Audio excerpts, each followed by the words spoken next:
Like একটা ছোট Kettle আর বড় একটা কাপ।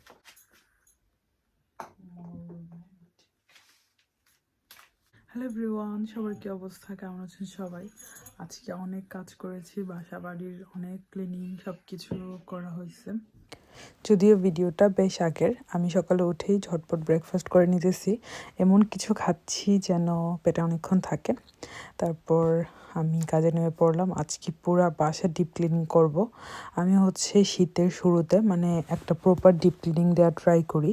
আর ফার্নিচার মোছা বা ঘর ঝাড়ু মোছা এগুলো আমি উইকলি তো ঘর ঝাড়ু দিতেই হবে, বা নর্মালি দেখা যায় ডেইলিও দেওয়া হয়, কিন্তু মোছাটা ওইরকম হয় না, কারণ বাসায় থাকা হয় না।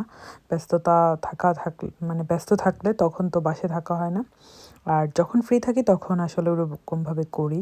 কিন্তু ডিপ ক্লিন যেটা, ওইটা আমি ট্রাই করি মান্থলি একবার বা 2 মাসে একবার হইলো করার জন্য। তো সব কিছু ভালোভাবে ক্লিন করতেছিলাম। নুহাস আমাকে আমার সাথে কথা বলতেছিল, দুষ্টামি করতেছিল। আর আসলে এই টাইপের ক্লিনিংগুলো আমি একাই করতে পছন্দ করি। আমার কাছে মনে হয় আমি যখন করি তখন হুটহাট তাড়াতাড়ি হয়ে যায় আর কি। তো এদিকে মোটামুটি সব কিছু মুছে নিতেছিলাম। আমি এত পরিমাণই মুছি, তো দেখা যায় আমার ফার্নিচারের আবরণই উঠে যায় মুছতে মুছতে আর কি। এই অভ্যাসটা আমি আমার আম্মার কাছ থেকে পেয়েছি। আম্মাও কোনো সব কিছু এত পরিপাটি রাখতো, পরিষ্কার পরিচ্ছন্ন রাখতো। আমার কাছে খুব ভালো লাগে পরিষ্কার পরিচ্ছন্ন রাখতে আর সব কিছু গুছায় রাখতে। বাসা বাড়ি যদি গুছানো না থাকে আমার মন মেজাজ খুবই খারাপ থাকে, ভালো লাগে না, কোনো কিছুতেই মন বসে না। আমি খুবই পরিষ্কার পরিচ্ছন্ন একজন মানুষ, আমার কাছে ভালো লাগে আর কি। সব কিছু পরিষ্কার থাকলে আমার কাছে মনে হয় মনটা অনেক ভালো থাকে। আর আমি বলবো ছোটোবেলা থেকেই আমি আমার রুম, আমার জিনিসপত্র সব কিছু আমি গুছাই রাখতাম।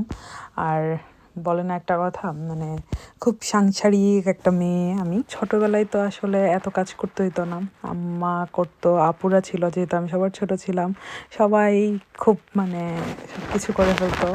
তারপর বাংলাদেশে তো হেল্পিং হ্যান্ড সব কিছু অনেক ইজি, কিন্তু এখানে তো নিজের কাপড় ধোয়া থেকে মোছা, আয়রন করা, তারপর ড্রাই করা সব কিছু নিজেরই করতে হয়, কাপড় ভাঁজ করা। তো তারপরেও বলবো আলহামদুলিল্লাহ, নিজের সব কিছু নিজের হাতে করতে পারতেছি, এটাও আমার কাছে মনে হয় যে ভালো, খারাপ না। আর আমার নিজের শখের যে জিনিসগুলো আমি আমার শখের জিনিসগুলো আমি নিজে গুছাইতে, এটা অবশ্যই আমি পছন্দই করি। তো মিররগুলো ক্লিন হয়ে গেছে, এই সেকশনগুলোও ক্লিন হয়ে গেছে, মোটামুটি সব কিছু ক্লিন করে আমি একদম ভালো করে সব রেখে দিছি। আর সব জিনিসপত্র ক্লিন থাকলে আমার রুমের মধ্যে আমি বলবো, কেন জানি আমি জানি না এটা কেউ ফেস করছেন কিনা, উডেন ফ্লোরে টু মাচ ময়লা উড়ে উড়ে সব জিনিসপত্রের উপরে এক্সট্রিমভাবে পড়ে। কিন্তু আমি যখন আপুর বাসায় যখন আমি যাই, বা আপুর বাসায় তো আমি ছিলাম লন্ডনে আসার পর, তখন তার ওই জিনিসটা এত রিয়েলাইজ করি নাই, বাট যে কার্পেটের ওগুলাতে এত ময়লা কেন জানি উড়ে না। তো বিছানার চাদর সব কিছু চেঞ্জ করছি, তারপরে ক্লিপার নেওয়া হয় নাই, বাইরে প্রচুর বৃষ্টি শুরু হয়ে গেছে। তারপরে একটু খুকিয়াপুর বাসায় গেলাম দেখা করতে, আপুদের সাথে দেখা করে আসছি। আর এখানে এসেই হঠাৎ করে মন চাইলে একটু চুড়ি পরি, একটু একটা ইয়েলো ড্রেস পরি, তো আপুর বাসায় এভাবেই গেছিলাম।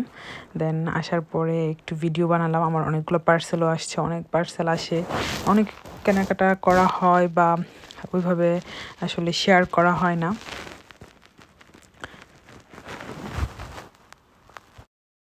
আমার নতুন একটা পার্সেল আসছে, আমি অলরেডি খুঁজছি।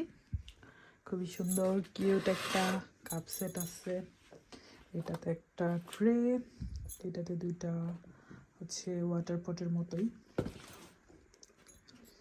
এরকমই। আর এখানে ফ্লাওয়ার বাসটা এটা কিনছি, বাট এটার কোয়ালিটিটা খুবই বাজে, প্রাইসের তুলনায় বলবো, তখন দেখাবো আপনারাই বলবেন। এত বাজে, জাস্ট মনে হয় না এটা রাখবো, এটা ফেরত দিয়ে দিব। বাট যখন আমি অর্ডার করি তখন এমন ছিল না, এটা সবটাই এরকম ভাঙা ভাঙা, পুরোটা অনেক স্মুথ না, একটু এরকম পুরোটাই ভাঙা ভাঙা।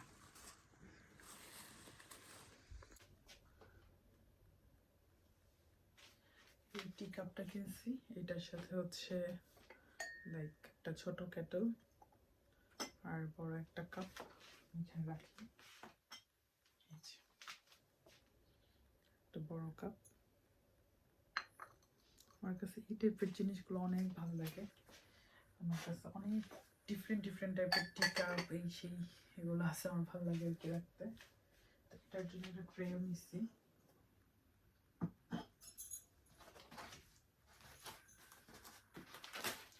সবগুলো আমি খুলে অবশ্যই দেখছি।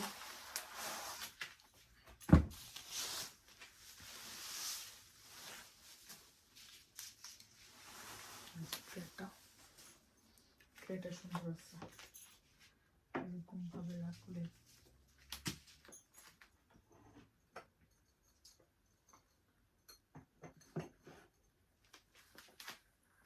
ফ্লাওয়ারটা দিলে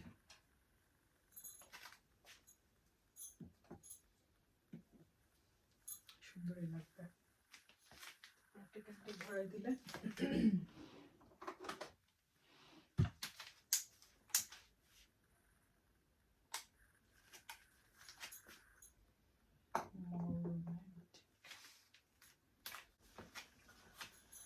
অবশ্যই এটার সাথে এই ফ্লাওয়ার ভাসটা দেওয়া যায়, মানে ছোটোর মধ্যে এটা ভালো লাগতেছে।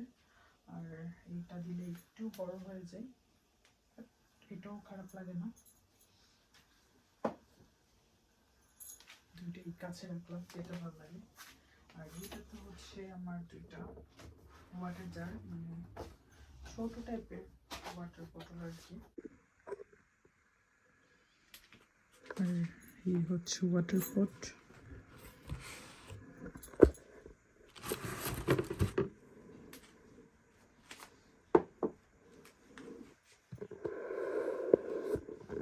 দুইটা এরকম।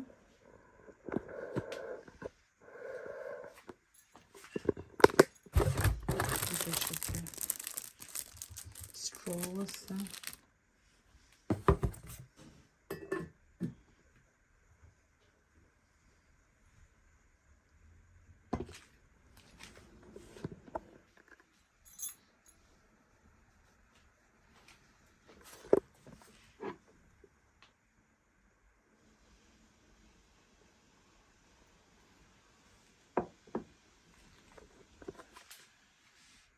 সবাই কমেন্ট করে জানাবেন কেমন হয়েছে। আজকের ভিডিওটা এই পর্যন্তই। সবাই ভালো থাকবেন, সুস্থ থাকবেন। ইনশাআল্লাহ পরবর্তী ভিডিও নিয়ে আসবো। আল্লাহ হাফেজ।